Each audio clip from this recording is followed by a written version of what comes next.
Praise the Lord. இந்த வார்த்தைகளை கேட்கிற உங்கள் ஒவ்வொருவரையும் தேவனாகிய கர்த்தர் ஆசீர்வதித்து நடத்துவாராக. இந்த நாளிலும் நம்முடைய தியானத்திற்கென்று ஏசாயா எழுதின தீர்க்க தரிசனத்தின் புத்தகத்தில் 33ஆம் அதிகாரம் 24வது வசனத்தில் வாசிக்கிறோம். வியாதிப்பட்டிருக்கிறேன் என்று நகரவாசிகள் சொல்வதில்லை, அதில் வாசமாய் இருக்கிற ஜனத்தின் அக்கிரமங்கள் மன்னிக்கப்பட்டிருக்கும். வியாதிப்பட்டிருக்கிறேன் என்று தேவனுடைய பிள்ளைகள் சொல்வதில்லை, தேவ சமூகத்தில் வாசமாய் இருப்பவர்கள் சொல்வதில்லை. No residents of Zion will say that I am ill. சீயோனை சேர்ந்த ஜனங்கள் நான் வியாதிப்பட்டிருக்கிறேன் என்று அவர்கள் சொல்வதில்லை.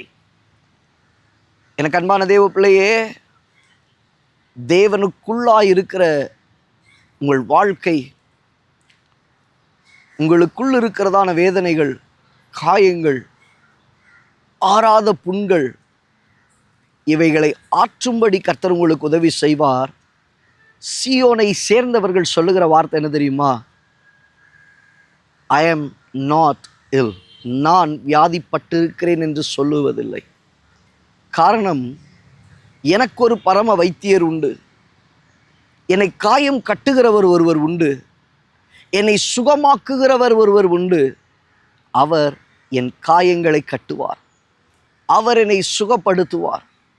அதை தான் வசனத்தில் வாசிக்கிறோம், அவருடைய தழும்புகளால் நாம் குணமாகிறோம். இன்றைக்கு இந்த வார்த்தைகளை கேட்டுக்கொண்டு இருக்கிற உங்கள் வாழ்க்கையில் கர்த்தர் சொல்லுகிறார், அவருடைய தழும்பு உன்னை குணமாக்கும், அவருடைய தழும்பு உன்னை குணமாக்கும். உன் வாழ்க்கையில் என்னென்ன சரீர உபாதைகளுக்குள்ளே நீங்கள் போய்கிட்டு இருக்கிறீங்களோ, ஒருவேளை அது அந்த நெஞ்சு குத்தல் போல இருக்கலாம், முதுகு தண்டில் இருக்கிற வேதனையாக இருக்கலாம், எலும்பு பகுதியில் இருக்கிற வேலையாக இருக்கலாம். நான் வியாதிப்பட்டிருக்கிறேன் என்று நகரவாசிகள் சொல்வதில்லை. எந்த இடத்துல பலவீனமாக இருக்கலாம், நகரவாசியே, கர்த்தருடைய பிள்ளையே, ஆண்டவர் உன்னை சுகப்படுத்த அவர் விரும்புகிறார். யெகோவா ராஃபா, சுகம் அளிக்கிற கர்த்தர். இன்று இந்த வார்த்தைகளை கேட்கும்போதே உன் தலை வேதனைகள், உன் கழுத்து பகுதியில் இருக்கிற வேதனைகள், உன் தொண்டை பகுதியில் இருக்கிறதான பிரச்சனைகள், உன் கைகளில் இருக்கிற வேதனைகள், கால் பகுதியில் இருக்கிற வேதனைகள், சகலவற்றையிலும் கர்த்தர் உனக்கு விடுதலையை தந்து, சகலவற்றிலும் கர்த்தர் உனக்கு அற்புதத்தை செய்து, தேவனுடைய கிருபை உன்னை தாங்கும்படி செய்வார். உன்னை கர்த்தர் விடுவிப்பார். சீயோனை சேர்ந்த ஜனங்கள், நகரவாசிகள், நான் வியாதிப்பட்டிருக்கிறேன் என்பதை அவர்கள் சொல்லுவதில்லை. காரணம், என்னை சுகமாக்குகிற கர்த்தர் ஒருவர் உண்டு, என்னை சுகமாக்குகிற கர்த்தர் ஒருவர் உண்டு. எப்போ அந்த சுகம் உண்டாகிறது? எப்பொழுது அந்த சுகம் நம்முடைய வாழ்க்கையில் கிடைக்கிறது? அவர்களுடைய அக்கிரமம் மன்னிக்கப்படும் போது, அவருடைய குற்றங்கள் மன்னிக்கப்படும் போது, தேவன் அவர்களுக்கு ரட்சிப்பை, ஆங்கிலத்தில் சொல்லப்பட்டிருக்க, he will deliver us, அவர் என்னை விடுவிப்பார், எனக்கு சுகம் உண்டா. ஆம் தேவ பிள்ளையே, இந்த வார்த்தைகளை கேட்டுக்கொண்டு இருக்கிறவங்க வாழ்க்கையில் எனக்கு தேவ சமூகத்தில் அறிக்கை செய்து ஜெபம் பண்ணுங்க. ஆண்டவரே, என் பாவத்தை மன்னியும், என் குற்றத்தை மன்னியும். உமக்கு விரோதமாய் நான் பாவம் செய்தேன், உமக்கு விரோதமாய் நான் தீங்கு செய்தேன். என் பிள்ளைகளுடைய வியாதியை மாற்றி போடும், என் குடும்பத்தாருடைய பலவீனங்களை மாற்றி போடும்.